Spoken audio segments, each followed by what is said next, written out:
Okay, here's an excerpt from JD Vance's book, Hillbilly Elegy. Really good read. Yeah, it's a really good book. Not what I expected. And I only heard about him, obviously, when Trump was thinking of making him vice president, and now he has. But yeah, I'd like you to listen to this, and then maybe in the comments tell me which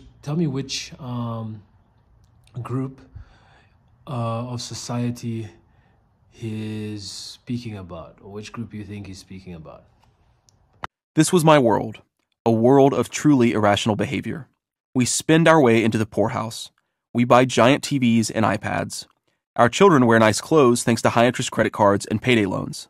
We purchase homes we don't need, refinance them for more spending money, and declare bankruptcy, often leaving them full of garbage in our wake. Thrift is inimical to our being. We spend to pretend that we're upper class, and when the dust clears, when bankruptcy hits or a family member bails us out of our stupidity, there's nothing left over. Nothing for the kids' college tuition, no investment to grow our wealth, no rainy day fund if someone loses her job. We know we shouldn't spend like this.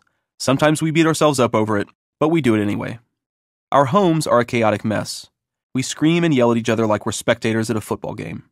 At least one member of the family uses drugs, sometimes the father, sometimes the mother, sometimes both. At especially stressful times, we'll hit and punch each other, all in front of the rest of the family, including young children. Much of the time, the neighbors hear what's happening. A bad day is when the neighbors call the police to stop the drama. Our kids go to foster care but never stay for long. We apologize to our kids. The kids believe we're really sorry, and we are.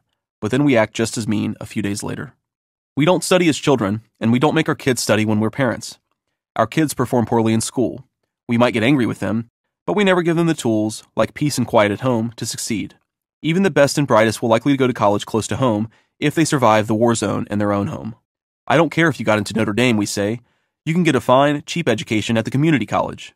The irony is that for poor people like us, an education at Notre Dame is both cheaper and finer.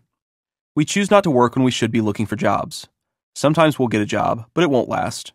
We'll get fired for tardiness, or for stealing merchandise and selling it on eBay, or for having a customer complain about the smell of alcohol on our breath, or for taking 5 30-minute restroom breaks per shift. We talk about the value of hard work, but tell ourselves that the reason we're not working is some perceived unfairness. Obama shut down the coal mines, or all the jobs went to the Chinese. These are the lies we tell ourselves to solve the cognitive dissonance, the broken connection between the world we see and the values we preach. So what did you think? Don't lie, you probably thought it was black people, didn't you? Poor black people. Well, to be honest, I was reading this and obviously I knew, because he says in the book, he's talking about the lower class white people in America. But yeah, I think it's sort of testament to show that these certain habits and values, belief systems, and just behavior is actually due more to socio-economical circumstances and the way people respond to those, as opposed to race or creed, I guess. So yeah, I just thought it was very interesting. And yeah.